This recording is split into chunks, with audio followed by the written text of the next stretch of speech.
sou a Amanda. Oi, eu sou o Renan. Bem-vindos ao canal da Montoque e hoje a gente tá aqui pra analisar o 6º episódio da 3ª temporada de La Casa de Papel. E se você tá caindo de paraquedas aqui, esse é o projeto La Casa de Papel, onde a gente analisa episódio a episódio e tem muita teoria por aí. Então, se inscreve, deixa o like, compartilha com seus amigos e não esquece de ativar o sininho de notificações. É isso, manda pra resistência inteira esse vídeo, vamos maratonar tudo até dia 3 de setembro. A gente também tem lá o Instagram, onde a gente faz lives sobre La Casa de Papel, então segue a gente lá. Tem grupo no Telegram e o link tá na descrição. Bora pro episódio que já começa com teorias. Esse episódio já começa com teorias, tem spoilers, vamos lá porque vamos acompanhar um flashback. E é aquele flashback onde o Berlim vai acordar o professor porque ele ficou a noite inteira estudando. Ele é nerd, né? Ele é o nerd do assalto. E aí a gente já vê um monte de coisa jogada no chão, um monte de coisa suspeita, né? Exato. A gente vai ver, por exemplo, engrenagens que ele deixa lá, uns tubos assim. Talvez sejam pra ele fazer os modelos daquilo que ele vai precisar fazer pro plano dar certo. Sim. A gente tem uma caixa que tem coisas que parecem os nomes lá da Bripac, então talvez seja já as caixas com todos os arquivos que eles iam ter que levar lá pro Banco da Espanha. A gente vê também uma caixa com arquivos referentes à fábrica da moeda, então desde aquela época o professor já tinha isso. Exato, ele já estava planejando isso também, já tinha várias caixas, os arquivos todos, e ele cataloga tudo, né? Deixa tudo para deixar organizado, né? Exato, tem também um arquivo lá referente àqueles fornos industriais que ele usa lá para fundição. Tem uma caixa sobre A16, que é uma estrada em Lisboa, que provavelmente é uma das estradas que eles pegaram para fazer o plano, né? Enfim, e tem algo que eu já vi aqui na internet comentando um pouco. Eu acho que essa teoria, gente, surgiu lá no Reddit. Se vocês não conhecem o Reddit, conheçam, porque é um lugar onde tem teorias malucas. E é o que? O professor tá dormindo com um livro cujo título é Os Tubos de Lanço. Exatamente. Aí a gente foi, né, loucos na teoria, a gente foi atrás do que são esses tubos, né? E é muito famoso, isso daí foi inventado há muito tempo, eles usavam em correios, em bancos, inclusive em Londres, eles usavam por uma extensão bem grande para passar arquivos, cartas, documentos. Ó, aqui segundo a internet, é uma rede de tubos pressurizada onde circulam pequenas cápsulas cilíndricas movidas por vácuo ou por ar comprimido.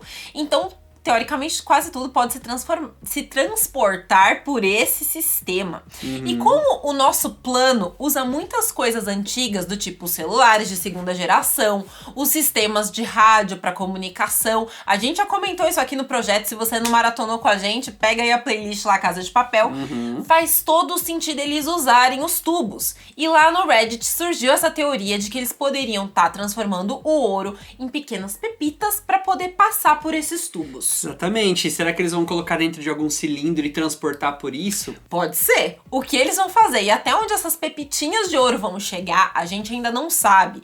Mas a gente teoriza aqui no canal que eles vão distribuir para a população. Exatamente. É a maior distração, né, de todas, que eles vão precisar. A gente não sabe ainda aonde vai parar, né, e como que eles vão usar isso, mas provavelmente vai ser o nosso querido plano Robin Hood, né? É aquilo, é a distração e ao mesmo tempo repatriar o ouro, como o nosso querido Palermo falou no episódio anterior. E tem uma coisa muito importante também, gente. A questão do banco, né, da caixa forte ser inundada por 2 tubos, é uma lenda já conhecida lá na Espanha. A gente foi atrás, é a lenda da caixa forte da fonte de Cibeles. Vou ler pra vocês, resumir aqui. Segundo conta a lenda, verdadeiramente existe uma caixa forte no Banco da Espanha, né, a 35 metros de profundidade. Entre a fonte e a caixa passam 2 canais de água subterrânea, o Las Pascualas e o de Oropesa. E esse é o que fornece a água da fonte. Então, teoricamente, se eles forem passar por algum tubo que desemboque na fonte, será que sairia pela fonte de Cibeles? O que vocês acham? Ia ser legal. Imagina da fonte saindo um monte de pepita de ouro. E essa fonte fica bem lá no meio, passa um monte de carros em volta. Seria tipo um caos em Madrid. Seria um caos. Parece que essa lenda é verdadeira. Talvez os criadores tenham até se inspirado nela, né? Pra criar essa temporada de La Casa de Papel. Não sei, não somos espanhóis, infelizmente. Mas existe isso é real. Então vocês acham que pode ter alguma conexão? E com isso dá pra fazer alguma terapia. Terapia a gente precisa. Precisa. Teoria, deixa sua teoria nos comentários, Alex Pina. Paga a nossa terapia. Bom, e voltando pro flashback, o Berlim foi acordar o professor porque ele foi lá falar que vamos tomar café e Tatiana veio visitar a gente. É isso. E aí o professor faz uma cara de quem? Oi.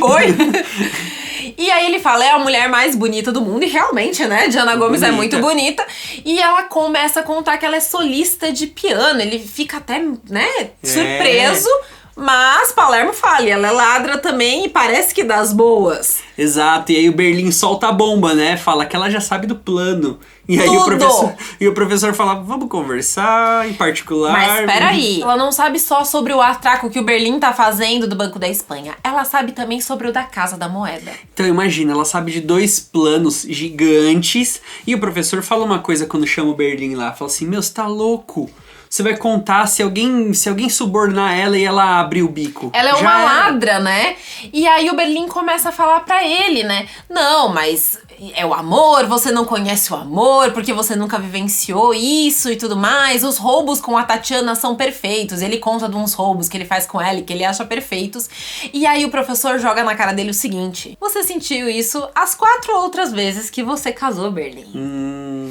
Aí perdeu a credibilidade, hein? E aí eu fiquei pensando, né, nessa cena, o que faria a Tatiana não contar?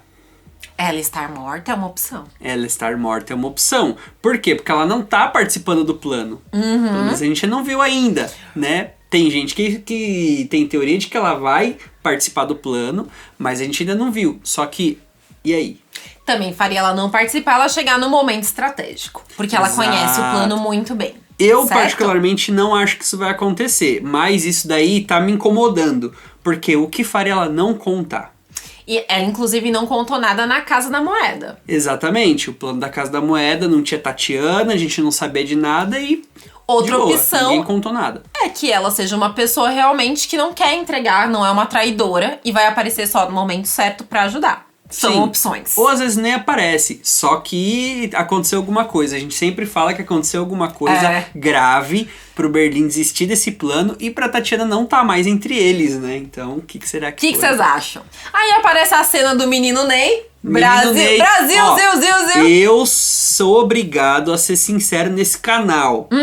Não gostei, porque eu achei encheção de linguiça. Ele vai levar os limão, né? Eu achei encheção de linguiça. O que vocês acham da cena do menino Ney? Eu também não me gusta. Não me gusta, mas passa o menino Ney e o professor fala o que realmente importa. Há quanto tempo você conhece Tatiana?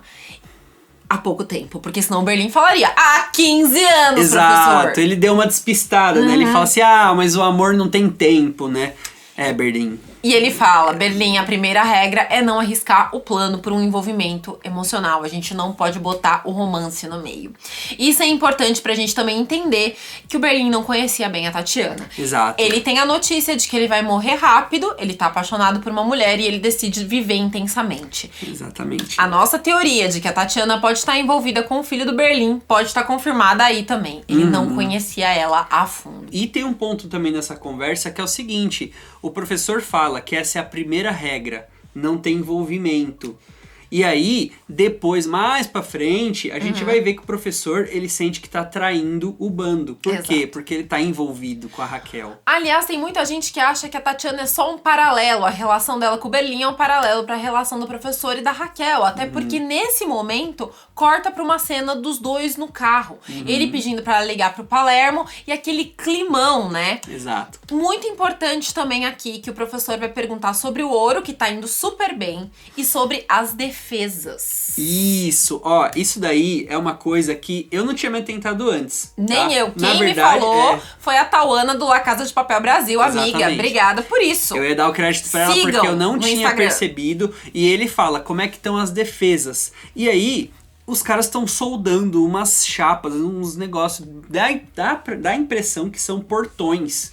Exato. E eles falam que já tem 2 defesas, então terão mais. E o Renan observa uma coisa muito importante. Se eles estão soldando aquilo lá, talvez elas fiquem lá embaixo, no cofre, pra impedir que as pessoas cheguem até o cofre. Talvez seja a defesa pra que o ouro possa sair. Então, será que eles vão se prender lá, se trancar lá do lado de dentro e não deixar ninguém entrar? Mas o que eles ganham com isso? Como é que eles saem depois? Não sei. Teorias. Meu, nossa. 2 cenas a gente já teorizou pra caramba. Vamos. Meu, ó, quando eu falo que essa é a melhor temporada, ninguém acredita em mim. Eu acredito. Ó, essa é a Renan, melhor eu temporada. acredito. Alex Pina, parabéns. Aí, agora 2 coisas. Se você já gostou das teorias até agora, deixa o like que eu acho que esse vídeo merece. E merece mais ainda porque a gente vai fazer agora uma cena, gente, que é o Prieto tremendo. E eu gosto toda vez que o Prieto fica tremendo com os comprimidos, problema de saúde, né? E ele fala exatamente isso pro Tamayo. Eu tenho muito comprimido, eu tenho problema de saúde, eu tenho problemas diversos por causa deles. Não cometa o mesmo erro que eu. Se você tiver que jogar uma bomba, joga, Exato. porque eles vão te destruir, Tamayo. O cara fala, meu, ó, pra você ver, né? Como a galera lá não é boazinha. Porque o Prieto já dá essa ideia, fala, meu, se tiver que explodir, explode logo. Não dá chance, já explode. Eu dei chance. Exato, em nenhum momento eles falam dos reféns. Eles não estão nem mais aí. Não estão nem aí. E o Tamayo diz, meu filho, eu não posso, sabe por quê? Porque tem esses benditos segredos do Estado.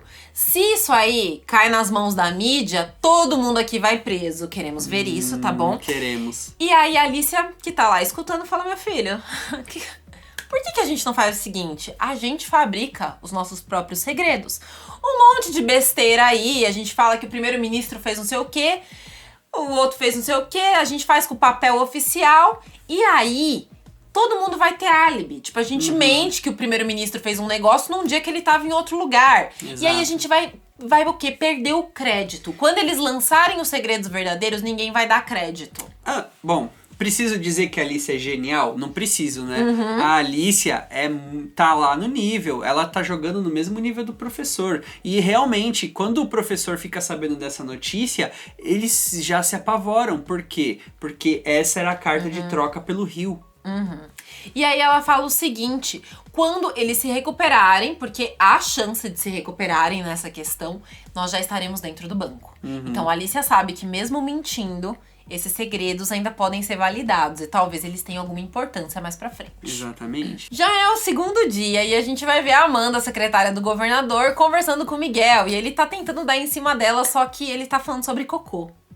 Ele tá flertando com ela de um jeito que não se deve fazer, né? E aí o Denver vê aquela cena. O Denver vê aquilo e fica chocado. Ele fala, meu, não, pera. Aí ele cata o Miguel e leva pro banheiro e fala, meu, como assim? Você tá louco? Que ideia é essa? Você tá flertando com a menina falando do seu cocô, seu intestino, que você tá constipado. E aí a gente vê um momento fofo do Denver pedindo desculpa por ter atirado nele, né? Que ele tava sob muita pressão. E ele fala, tudo bem, senhor Denver. E aí o Denver fala, com a minha inteligência e com o seu sorriso você vai conquistá-la. Você vai ser o herói. E manda ele fazer cocô para, né, dar um jeito de parar. Fala assim, só sai daí quando você terminar de cagar. É isso. Só sai daí quando você terminar. E aí ele fica por lá mesmo. Aí o Miguel até fala, senhor Denver, eu não consigo com você aqui, eu não consigo me concentrar. O Miguel é fofinho, né? Eu gosto do Miguel. Eu amo o Miguel, eu amo o Denver. O Denver tá sob muito estresse, mas no fundo ele é o nosso menino da risada maravilhosa, né?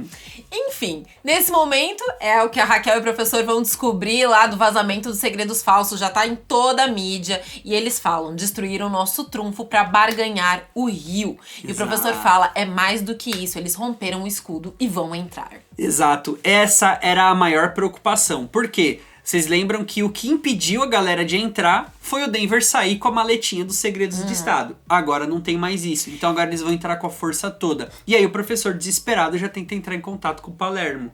Exato. Por quê? Porque a polícia na tenda tá planejando entrar lá através de gases narcóticos. São gases que você lança lá dentro e o povo cai, dorme, fica loucão. Exatamente. Certo? Esse gás, depois que ele atinge 50% lá da eficácia dele, em 10 minutos você apaga. Então todo mundo lá vai apagar, o pessoal vai entrar. Só que tem uma coisa importante nesse plano. Esse plano não é pra entrar lá e prender eles, não. Esse plano, o Tamayo deixa bem claro que se precisar... Aliás, a Alicia deixa bem claro que primeiro se atira e depois pergunta. Exato. E nesse momento, a Raquel e o professor já falaram com o Palermo, falaram, Palermo, fica ligado, a gente tem que descobrir por onde eles vão entrar. Eles são obrigados a pegar um desvio na estrada, porque eles já estão sendo seguidos. O professor repara que um carro tá seguindo eles há um tempão. E o professor já deu uma olhada na placa e é o mesmo carro, ele tem certeza. E é nesse momento que eles fazem o desvio que eles acabam atolando e quebrando a antena de comunicação. E tem uma cena muito bonita aí, que eu acho muito representativa. O moço vai ver o professor e vai falar, professor, eu te conheço. E aí ele fala até, não caiu nenhum dinheiro aqui, não teve passou nenhum nenhum Zeppelin por aqui, né? Então, mas é muito legal, porque mostra como as pessoas... E assim, eu achei que foi um detalhe importante também, que eles estão no meio do nada lá. E mesmo essas pessoas conhecem... O professor e a inspetora. E tem gente que tá a favor deles, como esses caras, né? Porque todo mundo, ele chama o pessoal e todo mundo começa a ajudar a desatolar a van. E é nesse momento que a polícia se aproxima e o professor e a Raquel se trancam no banheiro e o povo ajuda eles novamente. O policial até entra dentro da van, mas eles conseguem lá me contar uma história, né? É minha van, não sei o quê. Eles inventam uma historinha, Fordão, no fim das contas o policial até ajuda a desatolar a van, né? Exato. E eu acho muito bonito que o professor dá uma recompensa pra eles e ganha um abraço daquele moço. Toda vez eu choro, gente. Eu acho muito bonito ver isso, sabe? A pureza de coração dele abraçando o professor e todo mundo entendendo os ideais e torcendo por ele, sabe? Isso daí é muito importante. Gente, eu sou muito chorona. E aí tá lá o Matias, né, cuidando dos reféns. Até uma moça fala assim, ué, mas você não era refém? Aí o Matias fala que o bando contratou ele, né? Isso é importante, sabe por que eu anotei isso daí? Que parece uma cena desconexa, mas o Matias e os outros meninos da fundição, teoricamente, a polícia não sabe que eles são do bando. Exatamente. Mas os reféns podem contar. Podem contar, isso aí pode ser uma complicação futura, né? Mas, beleza, passou, e aí tem o Palermo falando que o professor disse que eles vão entrar, que a polícia vai entrar, e que eles vão ter que combater com violência, porque eles não sabem por onde e só sabem que eles vão ter que dar um jeito. E aí a Tóquio tá contra isso, né? Exato. O Palermo perdeu o contato com o professor, ele tá sem antena. E ele fala, minha filha, eles vão jogar bomba, tal, né? E a Tóquio fala, não, mas a gente precisa conseguir o rio primeiro. Só que nesse momento, todo mundo apoia o Palermo, porque ele tá certo. Se a polícia vai entrar, eles não podem ficar lá esperando a polícia entrar e matar todo mundo, gente. Exatamente. Um ponto que eu achei muito interessante nessa cena, primeiro, é que o Palermo, de novo ele fala, o professor não tá aqui, a gente perdeu o contato com ele. O Palermo sempre, exato, ele fala, eu tô no comando, o professor não tá aqui dentro. Entendeu? Ele sempre bate nessa tecla. E a Tóquio falou uma coisa muito interessante, que isso não seria o plano do professor jamais. Olha a cabeça da Tóquio já funcionando mais de acordo com o professor. Ela tem seus defeitos, mas ela pensa muito como anjo da guarda dela. Eu continuo não gostando da Tóquio, mas eu acho que ela seria uma boa líder. Né? Se ela continuar pensando assim. Se ela não beber e não beijar o dedo. Exatamente. É isso, exatamente. Tóquio. É. Flashback agora no monastério, aquela cena fofa do Cincinnati brincando com o Helsinki. Atira no seu pai, atira na polícia. E a Mônica, tipo, não. Não, foi engraçado que o Helsinki falou, não atira no seu pai, atira na polícia. Helsinki, melhor pessoa. Helsinki. Várias risadas. E a Tóquio com aquela cara de fim de festa. E quem vai chegar? A rainha Nairobi, que tem os melhores papos com a galera pra animar o povo. Em resumo, a Nairobi vai falar pra Tóquio que tá na cara que ela tá se culpando. E a Tóquio fala que tá se sentindo culpada sim. E a Nairobi fala, minha filha, eu acho que quem errou aqui foi o professor quando resolveu te colocar numa ilha.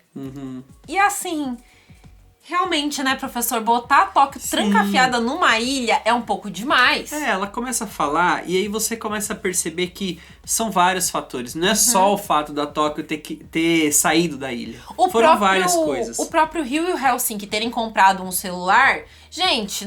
Exato. A Nairobi comenta do celular e comenta que o Rio não se aguentou e teve que te ligar.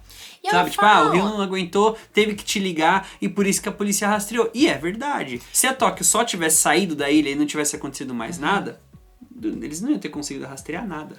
Ela fala, você é uma mulher livre pra fazer o que quiser. Eu amo a Nairobi, rainha. Isso é muito importante, porque às vezes a gente fica... A Tóquio ficou se sentindo culpada, mas tem esse fator. Ela a é liberdade. livre. Ela é livre. Exato. Ela fez uma escolha, tomou uma decisão.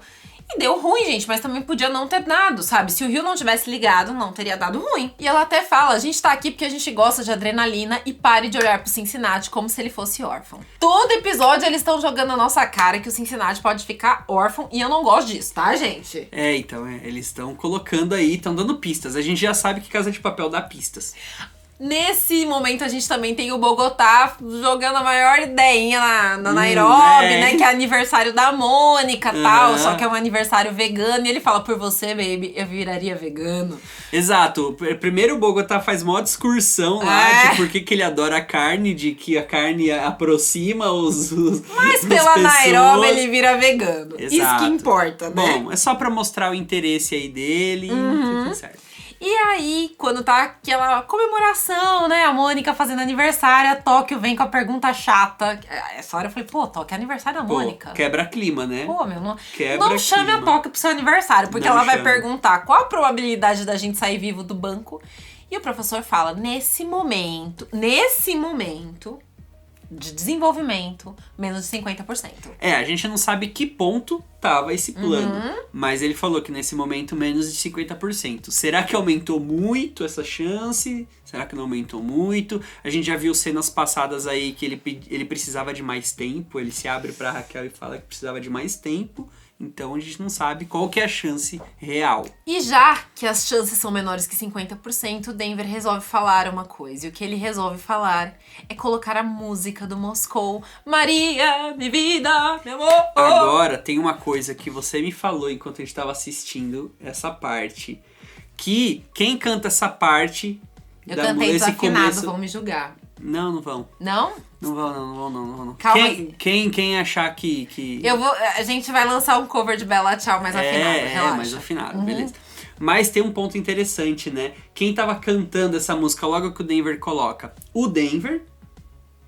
E a Nairobi. O resto tava calado. Depois acho que todo mundo começa a cantar e tal. Mas tudo bem. Mas se você for parar pra pensar, a única que não cantou em momento nenhum foi a Tóquio. Credo, gente, eu quero estar muito errada com essas coisas. Espero que essa pista de quem canta que vai morrer não seja correta. Mas a gente já... São pistas. São pistas. É a nossa terapia, gente, que a gente tá precisando. Talvez a gente esteja vendo coisa já pelo em ovo que não existe. Sim, talvez. Mas é uma boa chance. A gente tá um pouco louco, mas... Pode ser. Marcélia tá de olho na polícia, ele vê que eles estão colocando os tubos lá na ventilação, ele avisa a Raquel, ela sabe que é o gás narcótico e eles têm que chegar no ponto de comunicação pra poder avisar o Palermo. E aí a gente vê quem já? Corta pra uma cena que o Arturo tá dando uma entrevista pra um jornal e falando besteira, né? Claro, Arturo falando coisa que não é besteira. Ele tá implicando que existiu tortura mesmo, então ele tá deixando tudo mais complicado pra polícia. Exato. E aí ele é detido, ele fica dentro da tenda da polícia, e quando ele começa a querer botar a banca e falar que ele é um expert no atraco, o Tamayo lembra... Ele é um herói. O Tamayo lembra ele que a mulher dele deixou ele, que ele não tem nada, que ele não tem os filhos, e ele tá sempre falando do assalto porque foi o único momento memorável da vida dele. E ele sente falta. E aí o Arturo dá uma crescida, né, pro Tamayo. O Tamayo fica só olhando, aí o Arturo fala e fala, bom, com licença eu tô saindo. O Tamayo pega o braço dele e fala, você vai ficar. E põe ele sentadinho, quietinho, pianinho. Gostei dessa cena. Você gosta, né? Gosto, cena assim eu gosto. Então, entram 5 policiais, o Soares tá junto lá com a equipe. E como a gente comentou antes, a Alicia, gente, ela tem aquela filosofia, atirar primeiro, perguntar depois. Ou seja, é aquele negócio, né? O plano foi inspirado no Putin. Né? E ela falou... Primeiro atira, depois pergunta. O Tamayo que dá uma amenizada. Fala, não, mas a gente precisa ver que tem civil também. Porque o Tamayo tá preocupado com complicação. Ele não tá preocupado com ninguém, na verdade, né? Mas... Não, eu não queria ser esses civis, esses reféns, porque ninguém tá preocupado de verdade. Eu não queria ser salvo pela Alice e pelo Tamayo. Eu não queria. Também não. Prefiro ficar com o professor. Professor, me leva, me junta com o seu bando. Nossa, prefiro ser refém, com certeza. Enfim, aí, gente, a gente descobre que o professor conseguiu chegar no ponto de comunicação e avisar lá o Palermo uns 10 minutinhos antes pra eles se planejarem. E acontece o quê? Uma troca de tiros com a polícia, eles conseguem bloquear o caminho deles e deixar eles dentro de um círculo que é como se fossem, assim, cercados pelos explosivos plásticos, certo? Exato. Que aí tem os laserzinhos lá. E aí o Palermo começa a falar, ó, vocês estão cercados por explosivo plástico. E se vocês encostarem nessas luzes, um vai explodir. Aí os outros explodem junto por simpatia. Então eu aconselho que vocês não façam nenhuma besteira. E aí ele aparece, entrada triunfal, né? Eles vão respirar o alotano e vão desmaiar. Exato. Você queria falar da entrada triunfal do Palermo? A entrada foi bonita. Fãs foi de bonita. Palermo, né? Tenho que dizer, isso. foi bonita. É isso. Bom, aí, gente, o que acontece é que a polícia fica sem comunicação e eles falam, vamos ter que resgatar esse povo, o que acontece? E é nesse momento que o professor liga pra Alicia e ele fala assim, não, tá todo mundo bem, tá? A equipe tá de boa, eu vou mandar um videozinho pra comprovar. Nossa, que vídeo bom. Que vídeo maravilhoso, que são eles de cueca. O Suarez falando assim, ó, tamo bem e, por favor, cessar fogo, tá bom, gente? E aí tem mais uma coisa que eles precisam fazer. Nossa, essa hora eles cantam Bela Tchau. É isso, eles Nossa, com um ânimo, ó, o ânimo lá em cima, energia lá em cima. Toda vez que eu vejo essa cena, eu volto, eu dou junto. risada, eu canto junto de novo. E é maravilhoso ver o Suarez e o resto da equipe cantando Bela Tchau. E a Alicia até dá uma risada. Até a Alicia ri, porque ela é louca, Alicia né? é muito fanfarrona, né? E ela fala, tá, vamos negociar. E aí o professor fala, ó, o comitê, né, que analisa as torturas da ONU, já vai entrar em contato com vocês, porque eles já estão investigando o caso do Rio. Então é o seguinte, vocês entregam o Rio. E quando a Alicia vai falar, você tá louco? Ele fala, não, mas peraí, pensa bem, vocês não podem executar o Rio. Mas se vocês entregarem o Rio e o Rio escapar e vocês executarem o Rio durante a fuga, aí tá tudo certo. Aí tá tudo certo. O professor dá essa cartada por quê? Porque eles acham... Porque eles sabem que a Alicia é louca. Eles querem já fazer isso. Inclusive o professor fala que eu sei o que você tentou fazer. Eu sei que você tentou entrar pra matar. Então... Aí o Rio estando aí com vocês, você não pode executar. No pacote dessa troca, eles não mostram o vídeo pra mídia. E eles vão liberar mais 40 reféns, além de toda a equipe. É uma boa troca. Tanto é que o Tamayo fala, aceita. Aceita. Já aceita isso agora. E aí a gente vê uma cena desprezível da Alicia arrumando o Rio igual um filho, né? Porque ele vai aparecer na TV. E o Rio pergunta... né, você vai ser uma mãe de verdade porque o teu filho não vai te amar. Isso aí você percebe que mexe um pouquinho com a Alicia, mas ela se mantém forte, mas você percebe que dá aquela, tipo, se ela pudesse, ela daria ela dava não, dava mesmo. E aí o Rio não sabe pra onde ele tá indo, tadinho, ele tá todo desorientado. E a gente vê a cena dele sendo deixado lá, a cena da entrega do Rio, né, a troca de reféns. E aí... até o professor fala, né? Nós conseguimos o impossível. E o povo inteiro torcendo. E ao lado do Rio. Tem uma galera lá fora vibrando com o Rio, né? Exato. E é isso, gente. Cada episódio que a gente analisa aqui, eu fico pensando, esse foi meu episódio preferido. Não, esse foi. Porque a terceira temporada é muito incrível. Todos os episódios são incríveis. É muito incrível. A última temporada tem que superar essa temporada aí. Porque senão vai ser difícil. Vocês acham que vai superar? Tem que superar. Conta aí, fala tudo nos comentários. Tem muita teoria, né, nesse episódio. Digam aí se vocês também perceberam outra coisa. Se vocês estão animados. Porque logo tem o trailer pra gente analisar, fazer review. Tá chegando, gente. Então deixa aquele like. Não esquece de compartilhar com todo mundo. E até o próximo vídeo. Um beijo. Tchau, Resistência.